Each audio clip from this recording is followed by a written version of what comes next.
नमस्कार विद्यार्थी मित्रांनो. आज इयत्ता 5वी विषय मराठी यातील व्याकरण याचा अभ्यास करणार आहोत. यामध्ये सर्वनाम व प्रकार याच्याविषयी माहिती घेत आहोत. यातील भाग 3 आज पाहूया.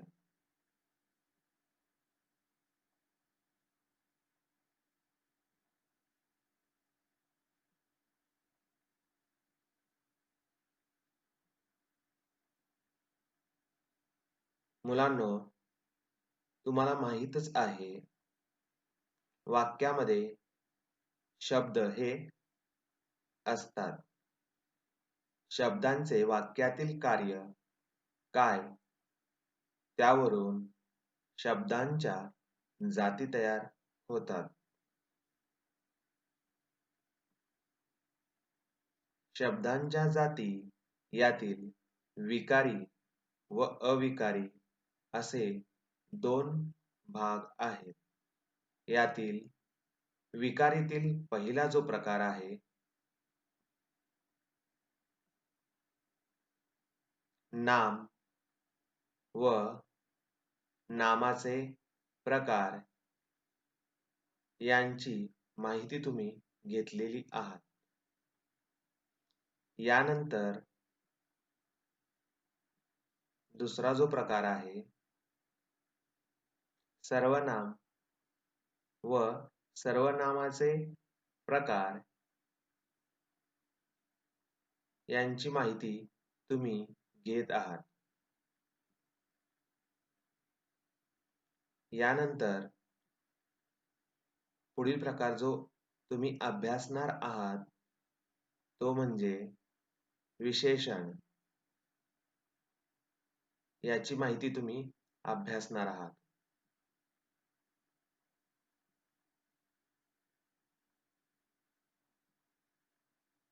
व यातील शेवटचा जो प्रकार आहे तो म्हणजे क्रियापद. व दुसरा गट जो आहे अविकारी, यातील पहिला जो प्रकार आहे क्रिया विशेषण अव्यय.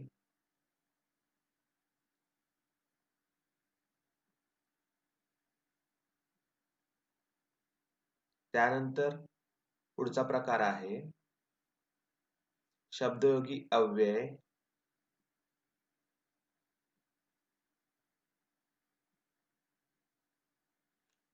उभयान्वयी अव्यय व शेवटचा जो प्रकार आहे केवल प्रयोगी अव्यय. अशा प्रकारे या शब्दांच्या जाती यांचा अभ्यास आपल्याला करायचा आहे.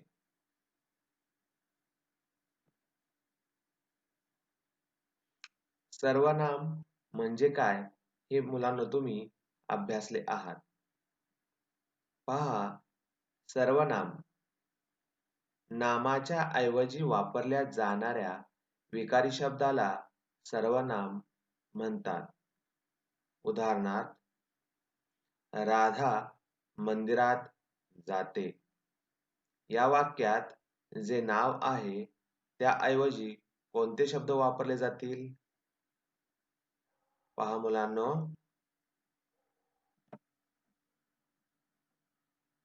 यामध्ये राधा ऐवजी ती हा शब्द वापरून वाक्य पूर्ण करता येते. ती मंदिरात जाते. दुसरे उदाहरण पहा, रमेश पळत आहे.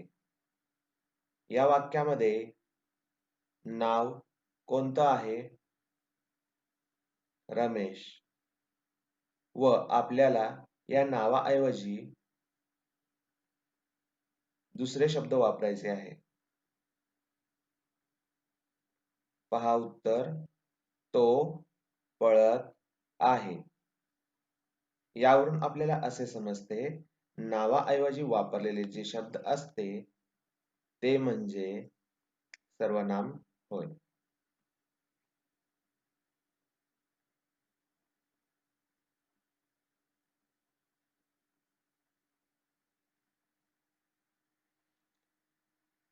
नामांची पुनरावृत्ती टाळणे हे सर्वनामाचे कार्य होय. सर्वनामांना स्वतःचा अर्थ नसतो. ती ज्या नामासाठी वापरली जातात त्यांचाच अर्थ सर्वनामांना प्राप्त होतो.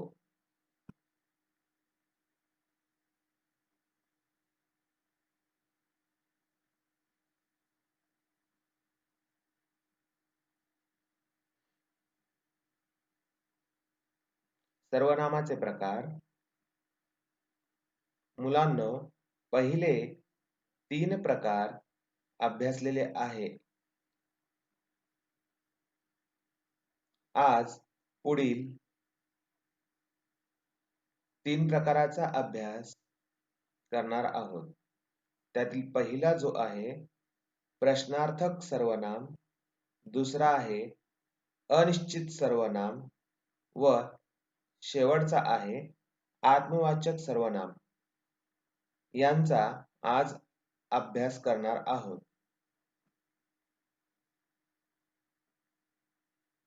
त्यातील चौथा जो प्रकार आहे पहा, प्रश्नार्थक सर्वनाम. याची माहिती घेऊया. ज्या सर्वनामांचा उपयोग वाक्यात प्रश्न विचारण्यासाठी होतो त्यांना प्रश्नार्थक सर्वनाम म्हणतात. कोण, काय, कोणास, कोणाला, कोणी, केव्हा, कधी, कोठे, किती हे शब्द प्रश्नार्थक सर्वनाम म्हणून वाक्यात वापरले जाते.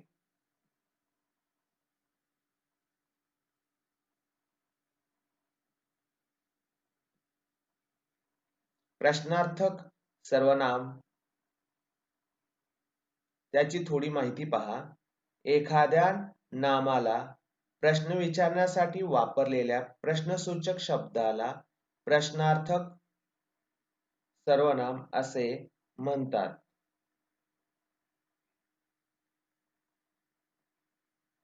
उदाहरणार्थ, कोणाला पैसे जास्त मिळाले. या वाक्यामध्ये कोणाला हा जो शब्द आहे तो प्रश्नार्थक सर्वनाम म्हणून वापरलेला आहे.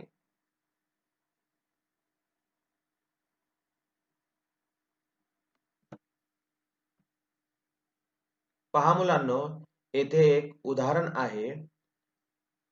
वाल्मिकीने रामायण लिहिले. या वाक्यामध्ये 2 नाव आहेत. त्यातील पहिलं जे नाव आहे वाल्मिकीने, यासाठी कोणी रामायण लिहिले. यात कोणी हा शब्द प्रश्नार्थक सर्वनाम म्हणून वापरलेला आहे. तसेच वाल्मिकीने काय लिहिले, यात रामायण या शब्दासाठी काय हा शब्द वापरलेला आहे. वरील वाक्यात वाल्मिकी व रामायण या नामाबद्दल कोण व काय हे शब्द वापरलेले आहेत. त्यामुळे ती सर्वनामे होतात, परंतु त्यांचा वापर नामाची पुनरावृत्ती टाळणे हा नसून प्रश्न विचारणे हा आहे. म्हणून त्यांना प्रश्नार्थक सर्वनामे म्हणतात.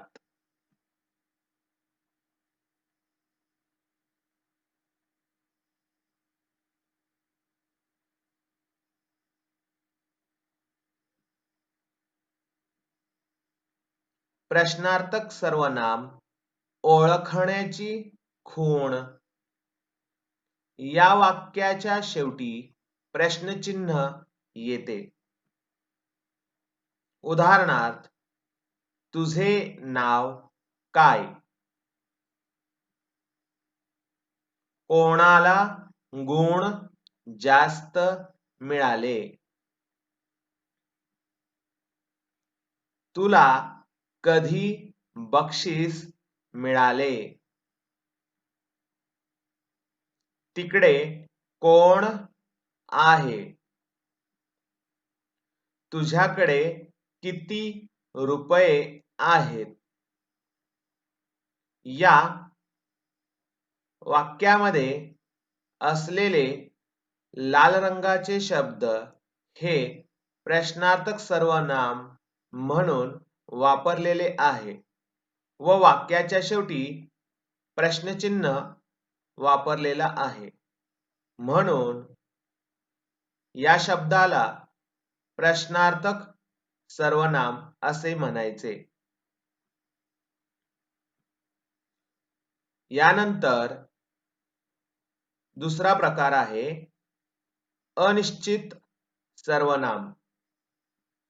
याची माहिती आता पाहूया.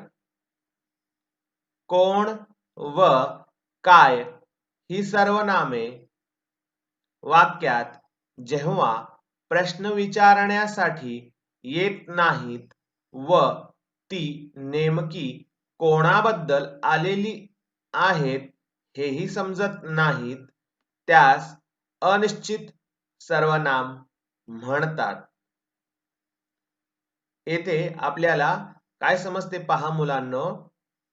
कोण व काय हे प्रश्न विचारण्यासाठी न वापरता ते कोणत्या व्यक्तीबद्दल आलेले आहे हे समजत नाही, अशा वेळेस या शब्दांना अनिश्चित सर्वनाम म्हणायचे. या वाक्यात प्रश्नचिन्ह येत नाही.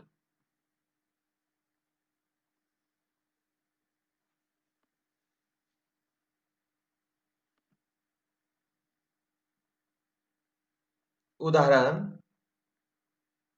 कोणी कोणास हसू नये. या वाक्यामध्ये कोणी हा शब्द कोणासाठी वापरलेला आहे हे निश्चित सांगता येत नाही, म्हणून या शब्दाला अनिश्चित सर्वनाम म्हणायचे. तिकडे कोण गेला ते मला माहित नाही. या वाक्यामध्ये कोण हा शब्द अनिश्चित सर्वनाम म्हणून वापरलेला आहे. या टोपीखाली काय दडलंय हे माहित नाही. त्या टोपीत काय ते सांगा. या वाक्यातील जे पिवळ्या रंगाचे शब्द आहेत ते येथे कोणासाठी वापरलेले आहे हे निश्चित समजत नाही, म्हणून या शब्दांना अनिश्चित सर्वनाम म्हणतात.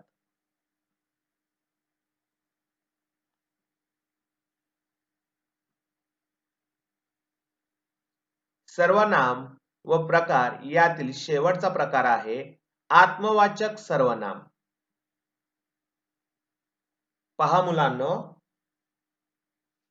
आपण हे सर्वनाम स्वतः या अर्थाने येते त्यास आत्मवाचक सर्वनाम म्हणतात. उदाहरणार्थ, मी आपणहून घरी आलो. या वाक्यातील आपणहून या शब्दामध्ये स्वतःसाठी हे वापरलेले आहे हे समजते, म्हणून हा शब्द आत्मवाचक सर्वनाम आहे. दुसरे उदाहरण पहा.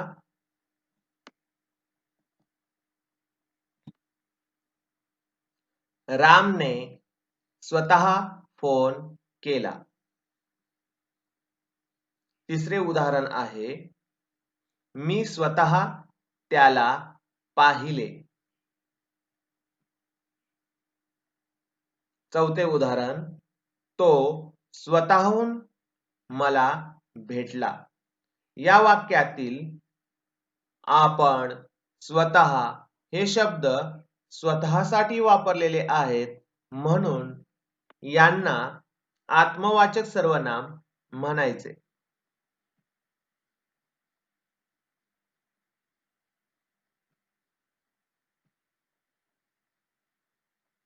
हे पाहिल्यानंतर मुलांनो, आपल्याला आता काही प्रश्न व त्यांचे उत्तर समजून घ्यायचे आहेत.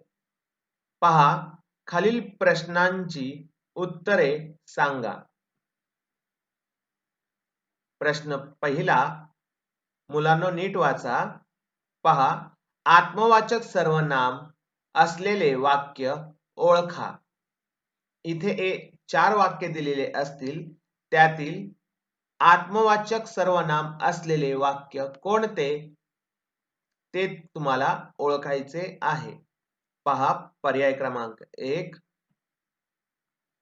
आपण आता खेळूया.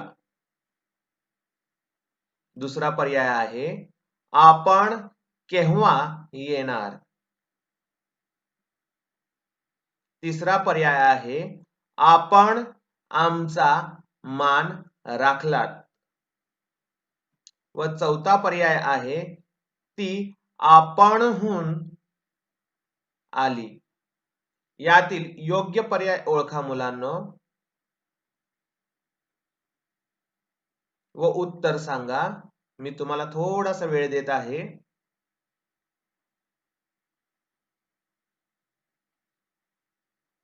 उत्तर आहे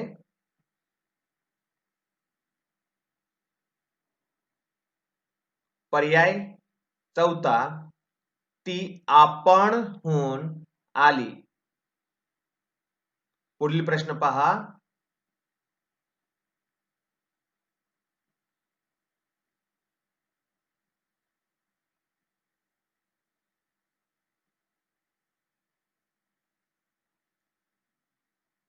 प्रश्न दुसरा, प्रधानमंत्री स्वतः जातीने या समारंभाला हजर राहतील.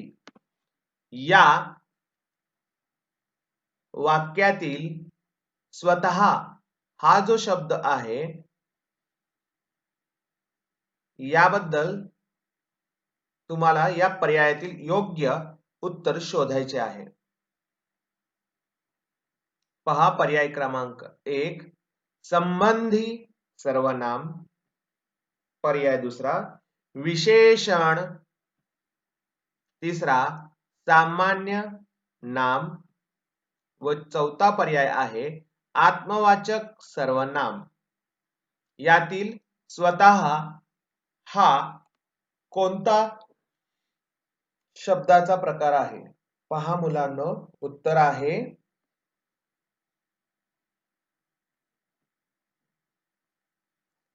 पर्याय चौथा, आत्मवाचक सर्वनाम.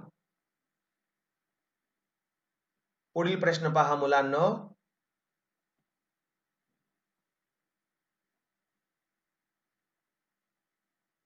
प्रश्न तिसरा, मुलांनो नीट वाचा. पहा, आपण गरिबांना मदत करावी. हे वाक्य येथे दिलेले आहे. या वाक्यासंदर्भात तुम्हाला काय करायचंय पहा. पर्याय 1,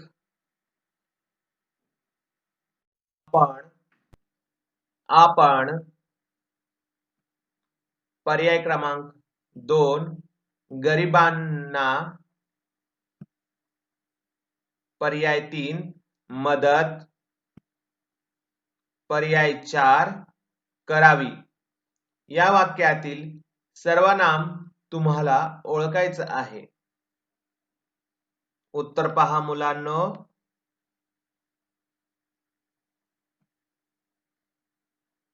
उत्तर आहे पर्याय क्रमांक 1, आपण.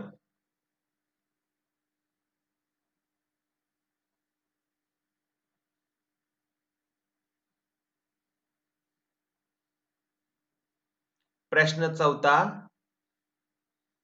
सर्वनामाचा योग्य प्रकार ओळखा. इथे एक शब्द दिलेला आहे, ते एक सर्वनाम आहे. स्वतः,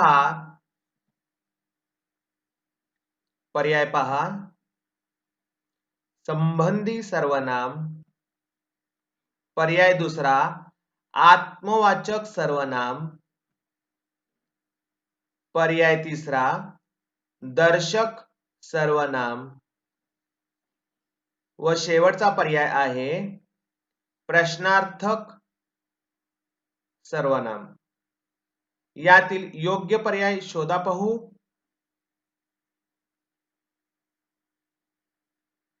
उत्तर आहे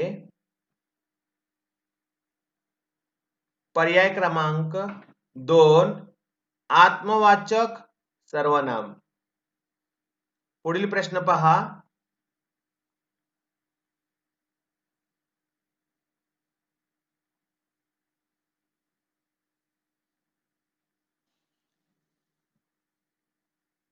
प्रश्न 5वा आपण या सर्वनामाचाच अर्थ जेव्हा स्वतः असा होतो तेव्हा ते टिंबटिंब सर्वनाम असते.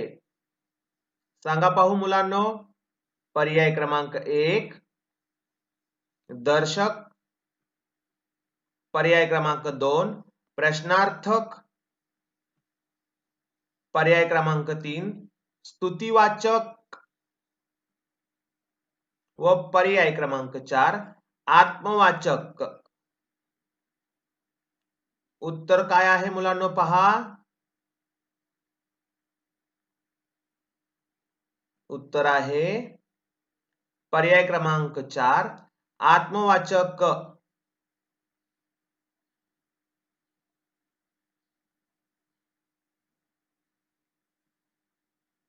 पुढील प्रश्न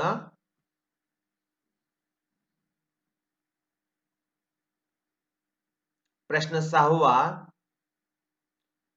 सर्वनामांचे मुख्य प्रकार किती.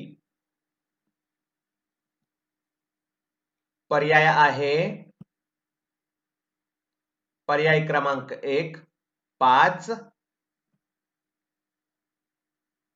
पर्याय क्रमांक 2 6, पर्याय क्रमांक 3 8 व पर्याय क्रमांक 4 9. योग्य उत्तर सांगा पाहू. उत्तर आहे पर्याय क्रमांक 2 6.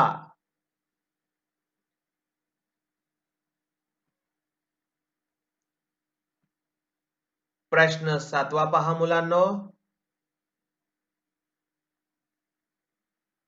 येथे एक वाक्य दिलेले आहे व एक शब्द अधोरेखित केलेले आहे. पहा. आपण चांगले वागलो तर समाज चांगला वागेल. या वाक्यातील अधोरेखित सर्वनामाचा प्रकार ओळखा.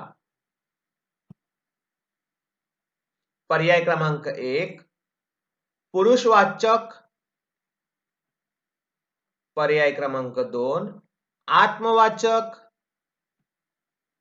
पर्याय क्रमांक 3 प्रश्नार्थक, पर्याय क्रमांक 4 दर्शक. या 4 पर्यायांपैकी योग्य पर्याय ओळखा पाहू. उत्तर आहे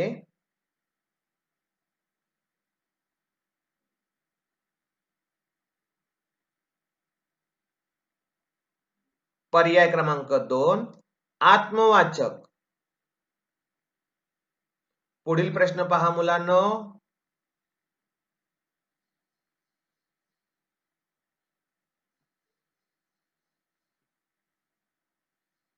प्रश्न 8वा नामाऐवजी वापरलेल्या कोण व काय यांचा वापर प्रश्न विचारण्यासाठी केल्यास त्यांना टिंबटिंब म्हणतात.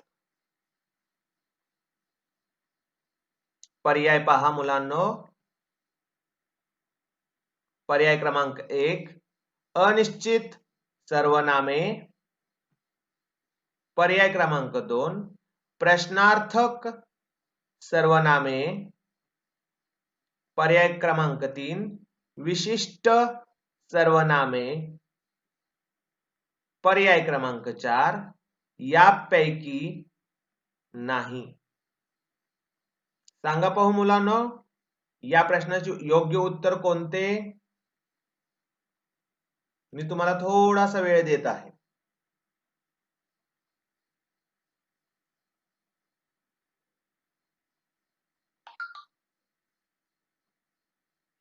उत्तर आहे प्रश्नार्थक सर्वनामे.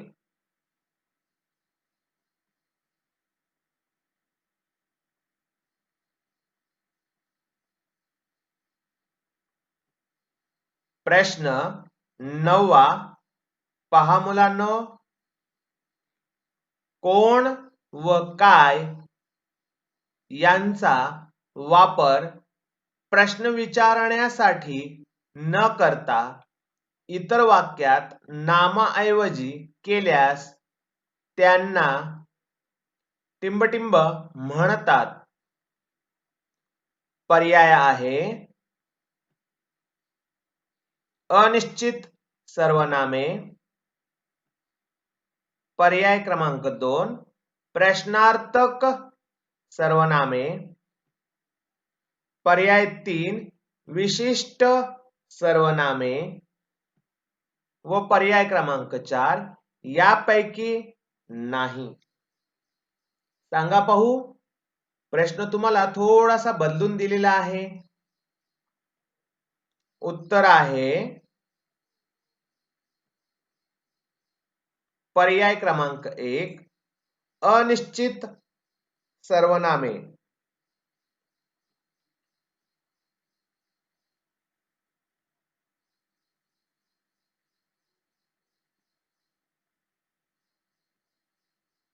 प्रश्न पुढील 10वा प्रश्न. मी आपणहून त्यांना देणगी दिली.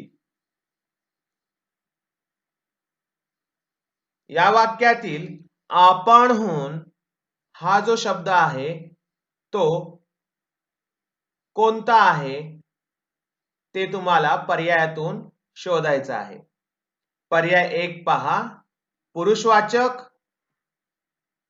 दुसरा आहे आत्मवाचक. तिसरा आहे प्रश्नार्थक व चौथा आहे दर्शक. योग्य उत्तर सांगा पाहू मुलांनो. मी तुम्हाला थोडासा वेळ देणार आहे.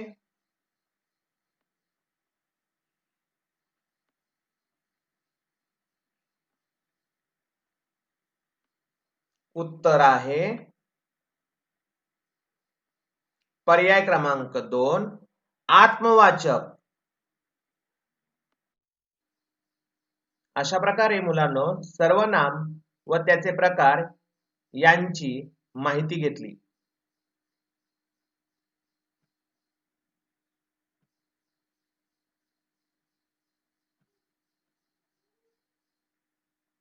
धन्यवाद मुलांनो.